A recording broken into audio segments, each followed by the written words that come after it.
Trabajo. Vamos a conversar ahora con nuestros invitados, los congresistas Flavio Cruz de Perú Libre, un placer, mucho gusto, congresista, Carlos Anderson, independiente. Todavía. Señores, muchísimas gracias por estar aquí esta noche.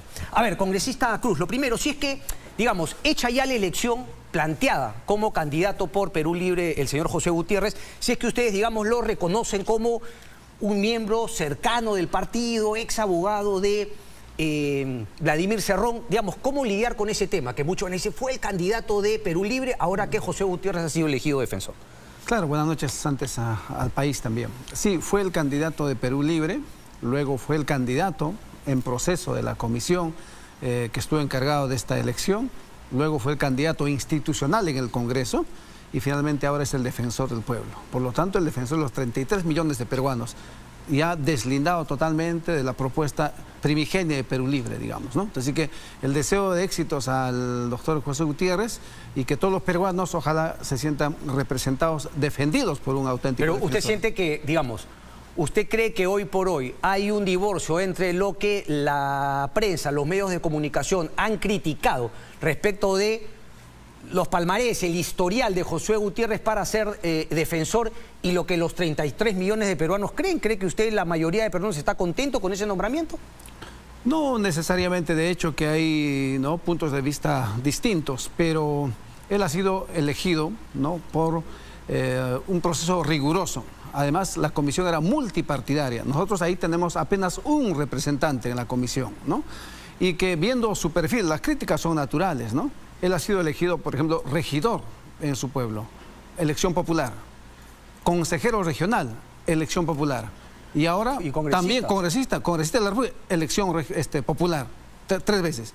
Ahora también defensor del pueblo. Yo creo que de alguna manera, por extensión, también elección popular. ¿Qué más réditos? ¿Por qué elección popular? Porque ustedes son, y ojalá digamos, en algún momento, claro, nosotros representamos a miles de electores, y ojalá en un momento también pudiéramos pensar que, por ejemplo, el defensor del pueblo sea elegido, ¿no?, en las urnas por el pueblo. Eso sería mucho mejor, pero por lo pronto las reglas son así. Riguroso, ha dicho el congresista Flavio Cruz, claro, congresista Anderson, su punto de vista respecto de esta elección. Bueno, tan riguroso que, por ejemplo, ¿no?, dejó de lado a personas que tienen maestrías, doctorados, tienen a una persona, Alberto Castro, por ejemplo, ha escrito un libro, El Ombudsman, específicamente sobre el defensor del pueblo, gente que tiene trayectoria, digamos, en la defensa de los derechos ciudadanos. O sea, ha sido muy estricto, pero al revés, ¿no? Porque lo que ha hecho es básicamente una selección adversa, en el sentido de que los que llegaron no son pues necesariamente lo que acaba de reconocer el propio Flavio Cruz, ¿no? Que tú ves, digamos, el perfil que debería tener un defensor del pueblo en materia, digamos, de trayectoria, credenciales académicas y todo lo demás, y pones a José Gutiérrez y sencillamente no hay una correspondencia, ¿no? Yo no lo critico necesariamente, te digo, por el tema de haber sido abogado de Cerrón, ni nada por el estilo. Yo voy a la majestad de la posición, ¿no? Y creo yo que es de alguna forma una continuidad de algo que ha caracterizado en realidad al gobierno del señor Castillo y ahora un poquito a su continuación, ¿no? Que es esa poco cariño por la meritocracia, ¿no? Más bien siempre tratando de buscar a alguien. El propio señor Cerrón ha celebrado esto en un tuit, ¿no?, diciendo desde que Perú Libre pues está digamos, en el escenario nacional, han elegido a un campesino de presidente, a alguien de Chumbivilca. Sí, pero por eso lo decía, porque, claro, más allá de lo que diga el congresista Cruz... Cero meritocracia, lo que te quiero decir, ¿no? Ok, pero Vladimir Cerrón, digamos, sigue reconociendo como finalmente parte de Perú Libre, de su cosecha, el nombramiento de José Gutiérrez en la Defensoría. Mira, ahora van a decir algo diferente, pero él es un hombre de Perú Libre. Ahí lo hemos conocido en el Congreso, un operador, ¿no?, un tipo muy cercano. ¿Qué fue entonces lo que cree usted que generó la elección de José Gutiérrez, habiendo habido otras personas que tenían efectivamente esos palmarés que le son ajenos, esquivos a José Gutiérrez? Son los arreglos, pues, ¿no? Desde enero creo que hubo un almuerzo entre Miki Torres, de Fujimorismo, con José Gutiérrez y otros más. Yo creo que por ahí han empezado, porque, fíjate, 2 congresistas de Perú Libre no votaron a favor del señor José Gutiérrez, pero todos los 23 congresistas de Fuerza Popular votaron a favor de José Gutiérrez, ¿no? Eso te dice algo un poco de cómo se han movido las cosas. Mira, son favores por aquí, favores que se van a tener que ser pagados hacia adelante, se viene... Perdón, pero sí. ¿Usted cree que, digamos, el favor para haber elegido a José Gutiérrez con esos votos contundentes de Fuerza Popular, digamos, esta ha sido una devolución o más bien viene un favor? Como diría Vito Corleone, queda un favor pendiente a favor de Fuerza Popular. Yo creo que Vito Corleone tendría mucha razón en ese sentido. O sea, ¿a futuro cree usted que hay una deuda con Fuerza? Viene la elección de un miembro del Tribunal Constitucional. ¿Y el tema de la mesa directiva también? Y la mesa directiva, sí, y otras cosas más, ¿no? ¿Qué responde a eso el congresista? OMPE, olvídate. Ok, ¿qué responde a eso el congresista Flavio Cruz? ¿Existe ahora el fujicerronismo? Primero, permítame una tingencia sobre el concepto de meritocracia, ¿no? O sea, hay un concepto restringido de meritocracia que se reduce a calificar quién tiene títulos, grados, maestrías. No es tanto así, ¿ya? La meritocracia va asociada también al tema de legitimidad. Por eso, ¿quién tiene más méritos? Aquel que, cierto, con su esfuerzo académico, intelectual, logra un doctorado, o aquel que, imagínense, tenga un baño, un respaldo popular, que el pueblo le diga, usted me representa. Entonces, eso, bueno, no es para este espacio, yo creo, periodístico, yo respeto, pero yendo a la pregunta... Pero ¿por qué no decir, bueno, una cosa es la legitimidad y otra cosa finalmente son los palmares, sí, ¿no? El currículum, los estudios, o sea, una no va a venir de la mano. La Constitución que no la hemos hecho nosotros y que además la cuestionamos, dice que para ser defensor necesitas título de abogado. Es lo que pide. No pide doctorado, no pide maestrías. Entonces, la Constitución no la hicimos nosotros. Bueno, está claro. O sea, bajo esa premisa la lectura es siempre para abajo. O sea, basta con ser abogado. No. Eso es lo que me plantea, congresista. Mire, si el señor fue regidor, lo eligió el pueblo. Si fue consejero regional, lo eligió el pueblo. Si fue congresista, lo eligió el pueblo. Y ahora los representantes del pueblo, los congresistas, también lo eligieron. La comisión fue multipartidaria. Nosotros somos apenas, acaba de decir, no tiene los títulos, 14 votos nada más tenemos. El resto de votos fue votos de todo el Parlamento. Yo creo que es subestimar incluso el voto y la inteligencia de los demás parlamentarios que han votado. ¿Por qué subestimar? Entonces, Gutiérrez? Uno plantearía que el Congreso... Yo respondo por 14 y los demás... Congresista, el Congreso tiene 90% de desaprobación. ¿Qué legitimidad es esa de la que me habla? Bueno, la legalidad y la institucionalidad que tiene el Parlamento y la obligación constitucional que tiene, porque era el momento de elegir el defensor del pueblo. Y así se hizo. Quizás así lo asumieron todos los parlamentarios y por eso eligieron. ¿Y por qué usted no...? Y eso hay que respetarlo. ¿Y por qué usted no lo tomó así? Porque era el momento que había que elegir a un defensor. Porque el mío no fue un voto romántico, como por ejemplo el de mi colega Martínez. El mío fue un voto meditado, un voto que siempre busca lo mejor. Pero queda claro que lo del romanticismo es una excusa. No, por supuesto. Ok, es una ironía. Queda claro que ahí era una componente, pero lo que dice él son 13 votos nada más. Tiene razón también el congresista. ¿Cómo así 13 votos logran, digamos, no tanta como la aprobación masiva de Fuerza Popular? Mira, a ver. ¿Cuál es una de las tareas principales que va a tener el defensor del pueblo? ¿Junta Nacional de Justicia? Por supuesto. Si tú te pones a mirar los líderes de los partidos políticos, todos tienen problemas con la justicia. Absolutamente todos, ¿no? Y yo creo que, fíjate, siendo un poquito, digamos, cínico, que creo que la política reclama eso, ¿no? Uno podría decir, bueno, qué bueno, es bueno tener a un juez amigo, ¿no es cierto?, que a un juez opositor, porque dentro de todo se conoce, digamos, la calidad y las preferencias y los sesgos, digamos, de los diferentes jueces. Es un lugar de mucho poder, ¿no? Y la verdad también es que en el Congreso todo el tiempo hay una negociación continua de posiciones, porque lo he dicho muchas veces, olvídate de los principios. Aquí Flavio muchas veces habla de ideología, la ideología debería reflejarse en principios, ¿no es cierto? Pero no, al final son los intereses. Eso es todo lo que prima. Así que yo ¿Intereses del país? No, para nada. Interés del país no existe. O sea, no saben cómo escribirlo. Son intereses partidarios o intereses individuales. O sea, ¿usted cree que finalmente el beneficio, tanto para Perú Libre como para Fuerza Popular, al menos para esos dos, sería ese papel que puede cumplir el nuevo defensor en la Junta Nacional de Justicia? Pero por supuesto. Y para otros más también. Y APP y Podemos, a eso me refería. Y también exactamente igual. O sea, tienen los mismos problemas, ¿o no? Ok. No, que me digan un partido donde el jefe del partido no tiene ningún tipo de problema judicial. Puntos de vista. Yo agradezco esta invitación porque me permite zanjar algunos temas. Por ejemplo. El tema del Tribunal Constitucional antes. Perú Libre presidía esa comisión. nosotros como partido político y como bancada encabezamos todo el proceso a través del congresista Balcázar, que era el presidente y miembro de la bancada de Perú Libre en aquel momento. Correcto. Entonces, ¿cómo no íbamos a respaldar ese proceso? Entonces, eso es uno que a veces se confunden las cosas. Segundo, ahora en la elección del defensor del pueblo, nosotros propusimos un candidato, después de varias paralizaciones, suspensiones, ahora dijimos hay que presentar y lo postulamos al señor Gutiérrez. Y bueno, tuvimos un éxito político. Correcto. Ahora se viene el proceso de la complementación del Tribunal Constitucional. También vamos a listar un candidato. ¿Qué de malo tiene que como partido o como bancada postulemos y que nos vaya de algún modo bien? Y no podemos ser cuestión de censura, de cuestionamiento. Y los siguientes procesos que se vengan también. Ahora, que a futuro venga algunos condicionamientos, eso es presumir equivocadamente, porque yo en todo caso podría decir, en todo caso, que el ex defensor del pueblo, el otro Gutiérrez también, Walter ¿no? Gutiérrez. Walter Gutiérrez. En todo caso, él, cuando fue presidente de la Junta Nacional de Justicia, que presidió, o sea que manipuló también la elección de esa Junta, yo estaría equivocado, ¿o no? ¿Y por qué no este Gutiérrez también que sea así responsable? Si fue el anterior, este también tendría que ser, porque él preside, pero él no decide. Así que le deseamos éxito y responsabilidad en la función que está asumiendo. Nosotros ya cumplimos con nuestra tarea. Desde aquí, él tiene que demostrarlo en la cancha. Criterio de verdad es la práctica. Ahí ¿Y si es un fracaso, ustedes sentirán la responsabilidad de haberlo llevado a la Defensoría del Pueblo? Nosotros asumimos, por ejemplo, la responsabilidad política de haber llegado al Ejecutivo con el profesor Castillo. Sí, lo hicimos públicamente, lo hizo el presidente del partido. Si en algún momento pasara lo mismo, que imagínense que el defensor se dé igual su autogolpe, entonces asumiríamos también la responsabilidad política. Por lo tanto, démosle el beneficio de la duda, que trabaje, dejémosle trabajar y que sea el defensor de los 33 millones de peruanos. Les damos éxitos, nada más, ¿no? ¿Qué significaría asumir la responsabilidad? O sea, salir y decir lo siento, perdón, como dice un poco Edwin Martínez, si es que finalmente se equivoca. Bueno, lo siento, me equivoqué. ¿Esa sería asumir la responsabilidad política? Hay que responder ante el país. Imagínense que ocurriera que el señor no esté a la altura de las expectativas, que espero no sea así, ¿no?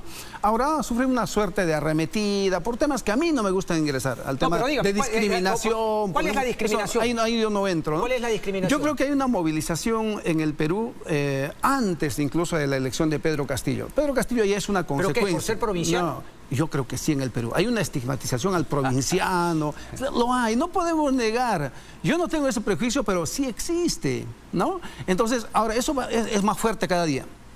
Por eso incluso nosotros... O sea, la estigmatización es más fuerte cada día. No. Es fuerte, existe, ¿no? Pero como tal, y es fuerte en algunos espacios, ¿no? Esperemos que cada día erradiquemos eso, ¿no? Y seamos un país realmente plural, que sepamos convivir en equidad, no igualdad. A Josué Gutiérrez para que no vayan a decir que es una estigmatización. Sí, no, yo no lo quiero victimizar. Sería un error. No, lo está haciendo, y él se victimizó también. Pero él mismo, exacto, él mismo se victimizó. No sé si lo ha hecho, pero yo no lo haría. Claro, así yo le digo que tenga así la fortaleza profesional, personal y que cumpla su trabajo. Hay una ley orgánica, ahí están las leyes y la Constitución, y está la población que espera mucho de él, ¿no? Quiero darle la palabra un ratito, congresista, solamente quiero hablar de un tema, porque usted me ha hablado mucho de la legitimidad respecto de ser elegido por el Congreso, que el Congreso representa a los 33 millones de peruanos. Para mí eso sería lo ideal, pero desgraciadamente existe en el papel y es una ilusión, porque no tenemos una buena representatividad. ¿Usted siente que representa a Puno, por ejemplo? ¿Hace cuánto no ha ido a Puno y si es que ha podido conversar con la gente que dice representar congresistas? Excepto el mes de enero, yo he ido todo el tiempo a Puno, todo el tiempo. Yo ¿Ha vuelto a ir a mi ciudad? Sí, la semana de presentación. ¿Y cómo lo ha recibido? Yo no he tenido hasta ahora, si usted ha podido ver a través de los medios, ningún problema, digamos, de colisión, de conflicto, de reproche. No he tenido pero Puno no quiere que usted continúe en el Congreso, quiere el Congreso... No lo sé, habría que verlo, ¿no? Pero lo que pasa es que vamos a Puno con usted. Claro. ¿Qué tal? Se anima y nos enfrentamos a un auditorio donde le garantizo un espacio pacífico, donde erradamente se cree que el puneño es, ¿no? Tendrá la vehemencia, ¿no? Protesta porque por décadas es una región olvidada. Usted puede asegurar que finalmente Puno, ¿por qué no va entonces a Puno? Dicen que, digamos, las marchas, las protestas finalmente no finalicen, se calmen, se llegue a un acuerdo. ¿Por qué me dice que usted lo puede hacer si es que yo iría con Puno? Pero hasta ahora nadie ha podido lograr o ser un intermediador entre el Ejecutivo y Puno.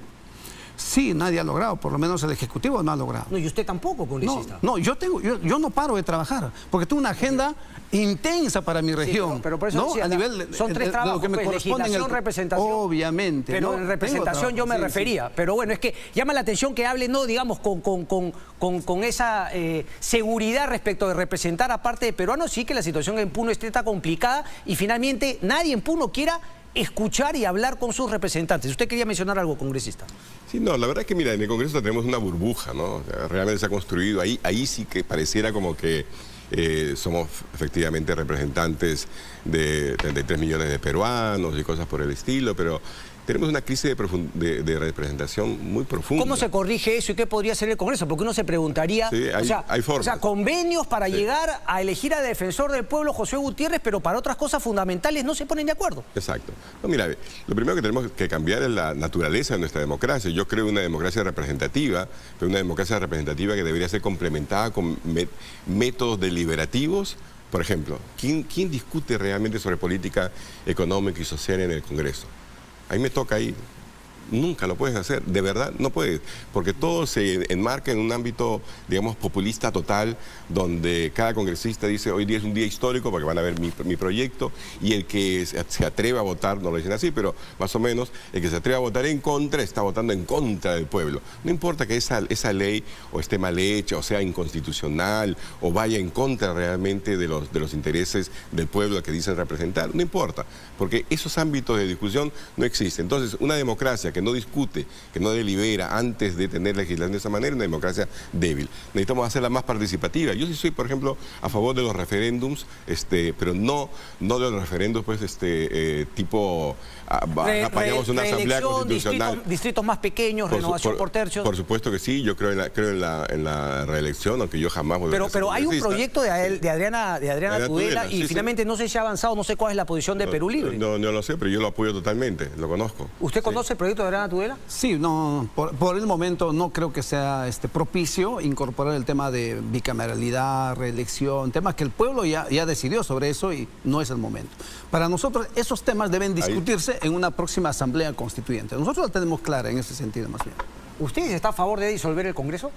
No, ahí me Perdón. No creo que me he equivocado. Digamos, adelantar elecciones, sí. Obviamente disolviendo el Congreso legalmente y finalmente ir a elecciones. Es decir, no disolver, sino adelantar elecciones tanto del Congreso como del Ejecutivo, del presidente. Fuimos la única bancada que propuso que las elecciones sean 4 meses o 6 meses máximo. Y Fuerza Popular también dijo que el mecanismo más hoy.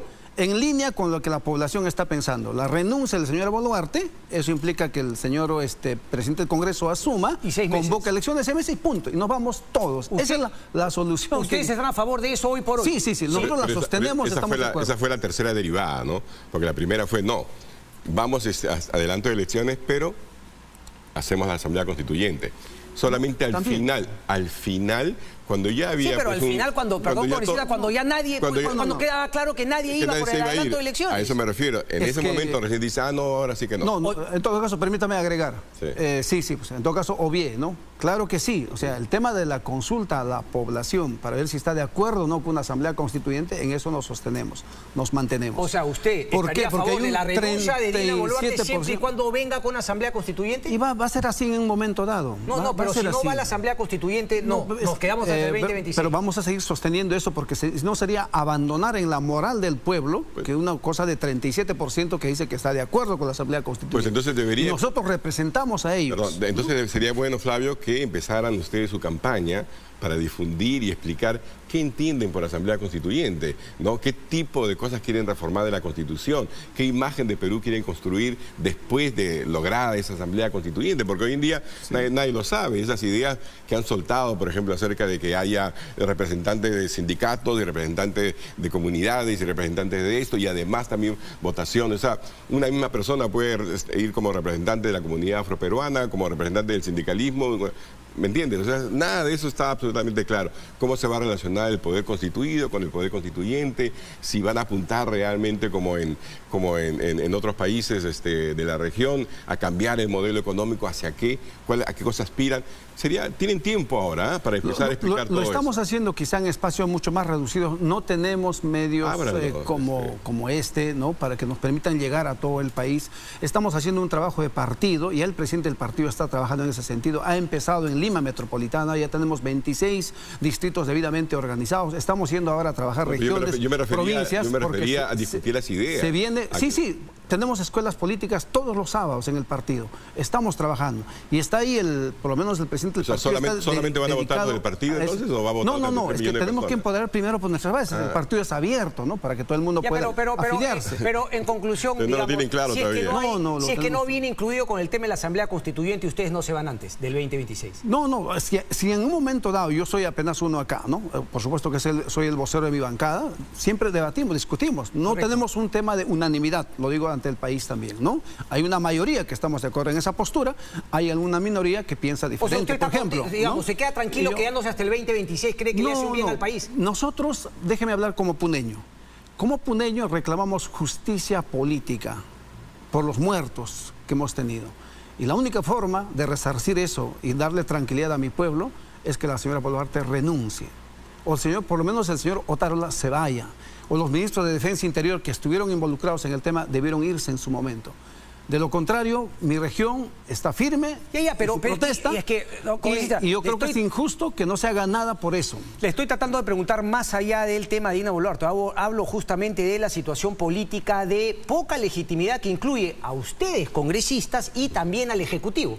Por eso mismo tenemos que buscar una salida. Nosotros recuerde que el día que llegaba, que teníamos que votar en la tarde por el adelanto de elecciones, y de pronto me cogieron en el pasillo y ya habían retirado la firma. ¿Quién retiró la firma de la propuesta de poner en agenda el adelanto de elecciones? ¿Quién la retiró? No fue Perú Libre. ¿Quién fue entonces? Ustedes lo saben, lo han informado en su momento. Recuérdenos, por favor, porque a mí la memoria me falla. Me viene fallando sin tiempo. La bancada magisterial, ¿no? Ok, el bloque magisterial. Ese que se Pero esa tarde nosotros ya habíamos tomado un acuerdo de votar. Pero el bloque magisterial estuvo alineado con el tema de José Gutiérrez. Totalmente. Totalmente alineado. Al final, fíjate, todo ese bloque de izquierda, y ahí incluyo a AP, ¿no? Creo yo que son y probablemente seguirán siendo un solo bloque, ¿no? Y eso se ha demostrado, por ejemplo, en el tema de ¿Y qué guía a ese bloque? Si no es ideológico. Perdón. Con el tema de los niños, por ejemplo, ahí se ha visto clarísimo, ¿no? O sea, todos ellos son los de siempre, los que desde los 18 meses del señor Castillo gritaban cierre del Congreso y todo lo demás. Tal cual. Están ahí.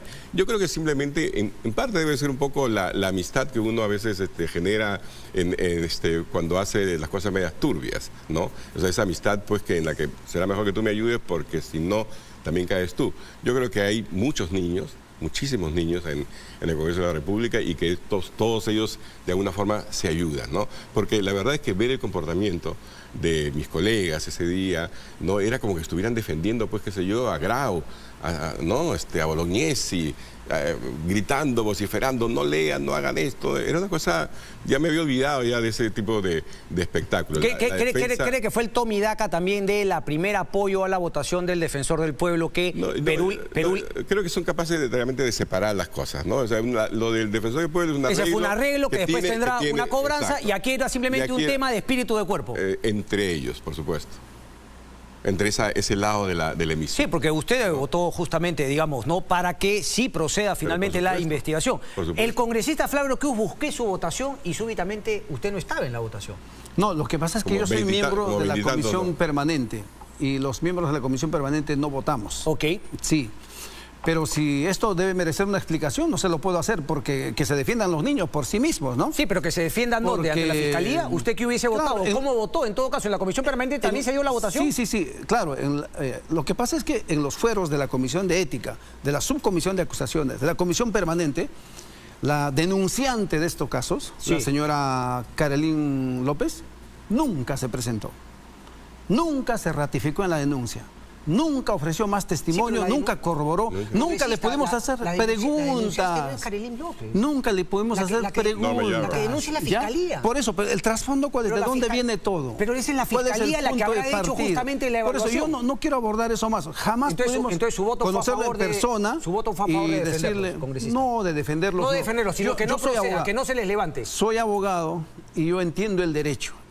vivimos en un Estado constitucional de derecho, ¿correcto? Entonces, la presunción de inocencia, como los jueces operan, ¿no? Yo como abogado litigante, al juez hay que hacerlo dudar. La duda es absolución. Pero si entonces, si no había ningún... Entonces, habría quizá, tal vez, así como era con Pedro Castillo, igual también. ¿Cómo vamos a votar así? Hasta que finalmente llegue un juez. Es incondicional, congresista. Sí, lo que pasa es que como estábamos hablando aquí de una especie de juicio político, ¿no es cierto? Y ya hay responsabilidad de carácter político. Si ese es el caso, Flavio, entonces ¿por qué exigirle la renuncia a la señora Boluarte o a Otárola? Porque finalmente en ellos también estamos diciendo... Y yo estoy de acuerdo, por lo menos en el caso de Otárola, que debe pagar el costo político de la decisión. Es un poco contradictorio, ¿no? Que para algunos sí el beneficio de la duda y para otros no. Ahí vamos a tomarnos un tiempo. Yo creo que la justicia va a llegar. Justamente al defensor del pueblo nuevo le pedimos que implemente el informe de la Comisión Interamericana de Derechos Humanos. Eso llegará en su momento, aunque justicia que tarda no es justicia, pero llegará en su momento, ¿no? Sí, pero ¿cuál era el problema? ¿Dónde estaba la injusticia en levantar para que la Fiscalía pueda finalmente investigar a los niños? No se corroboró, o sea, no hay una objetividad en ese proceso, ¿no? O sea, acusaciones sin corroboración, sin pruebas objetivas. A eso se refiere usted cuando dice que es un poquito de protegerse por si acá finalmente viene algo contra mí también. Por supuesto. Espero un tema de reciprocidad. Yo creo que vamos a descubrir más cosas. Y hay una cosa ahí que quiero yo zanjar también, y gracias reitero esta invitación, ¿no? Ha habido convenios, ha habido tratos, ha habido arreglos. La única persona con quien orgánicamente tienen que hablar en el Parlamento en este momento, por lo menos hasta julio, es con mi persona. Porque Flavio Cruz es el vocero de la bancada de Perú Libre.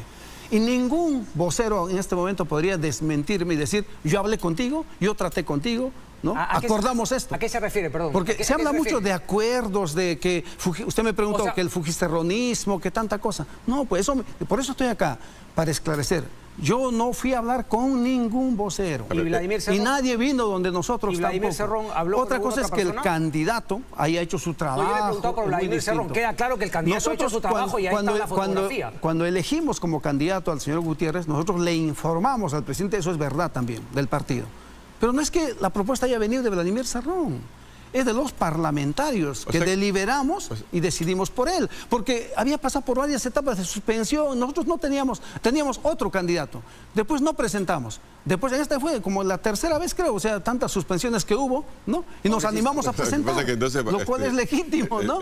Y nos fue, digamos que bien, y punto, ahí queda. Si Vladimir Cerrón entonces no ayudó en nada, entonces, ¿por qué se vanagloria con la victoria del señor Gutiérrez? Bueno, siempre opina por el tuit. Pero esa opinión es antes o después. No es que se lo han impuesto y se ha sorprendido, ¿no? Es después, pues. Lógico, antes no los tuits de Vladimir Cerrón son posteriores, ¿no? Correcto. Pero, bueno, vamos a ver entonces finalmente... Conocía de los hechos, desde luego. Vamos a ver, la ciudadanía finalmente no también se manifiesta. ¿Usted cree en las encuestas o cree que también están... Sí creo. Y entonces, ¿cómo toma esa desaprobación del Congreso de la República?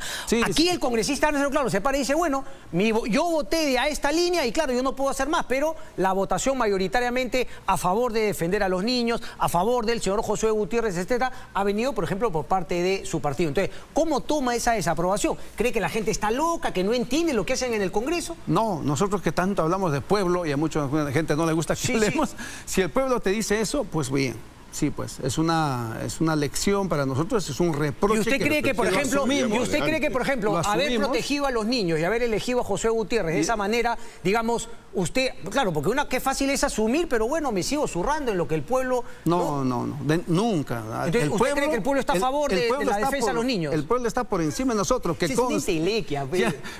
Nosotros pendemos de un hilo, ¿no? El hilo de la legalidad, eso nos sostiene a nosotros.